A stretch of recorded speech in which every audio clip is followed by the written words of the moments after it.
You said my name is Diego, I am from Brazil. My major here at Granville is communication. I am a soccer player also. I'm a student athlete here, 25-year-old.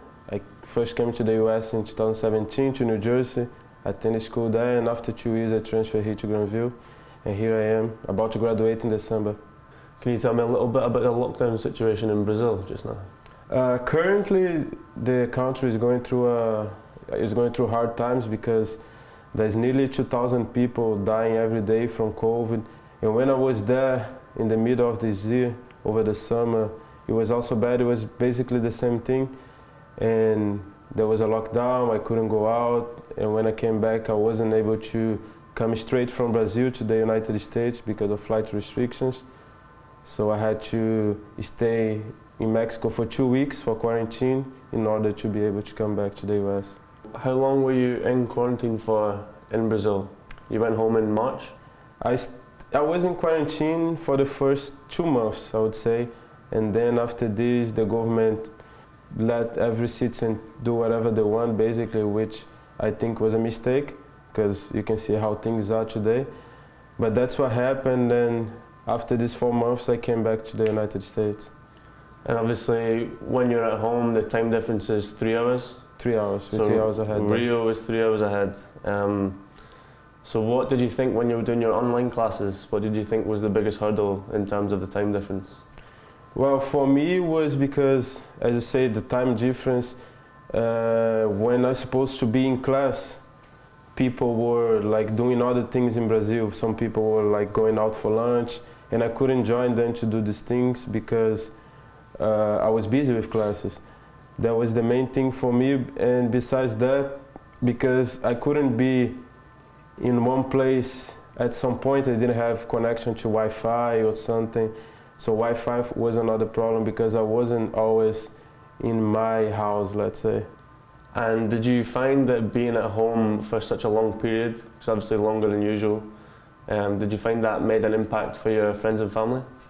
Yeah, for sure, because I haven't been home for this long period for a while now. So now that I had the chance to stay there for 4 months, I felt like I reconnected with my family and friends. I spent a lot of time with them, especially because I had to stay in most of the time. So yeah, for sure, I think it was that was the only good thing about it, that I got to spend time with my family. What ways did Granville University help you make the adjustment to being at home while school was obviously going on here? Well, the thing that they did for me was to help me financially during the crisis, because a lot of people lost jobs, and even if you didn't lose your job, you had to stop work because of the pandemic, and a lot of people had to go home like me, so they were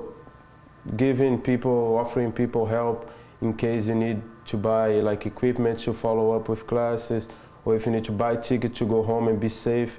So they were very supportive when it came to that, and this financial help helped me a lot. Can you give us the full story of how you managed to finally transition back to the USA? So I was basically planning to stay in Brazil for the rest of the year. But then my coach came and talked to me. He was saying how he needed me to play this season, last season. He asked me to try a little bit harder to come, and he helped me as well. And so me and another friend that also plays in the soccer team, he was in Brazil as well, so we were discussing these possibilities to come back. And we actually thought about going to Mexico and staying there for 2 weeks. And we went to a nice place. We stayed in Cancun, even though there was a lockdown. We stayed in a nice place, close to the beach. We could at least have a nice view. So we decided, yeah, let's do it. We can stay there for 2 weeks. It won't be too bad because we'll be in Cancun. So at least we spend the quarantine in a nice place. And that's what I did. That's how we decided to come back here. Yeah, that's nice. How we went to Mexico. When you were in Cancun in Mexico, did the school help you, help afford that when you were there? No, not really. They didn't help us with anything specific. They just gave us a certain amount of money, and then you could decide to do whatever with the money. In my case, I used it to pay tuition and school stuff. But you could do whatever, like if I saved the money, I could use to Cancun as well, but that wasn't the case with me. You're a student athlete at Grandview, as you said, so obviously being delayed back into the country, what impact did that make on your Grandview soccer career?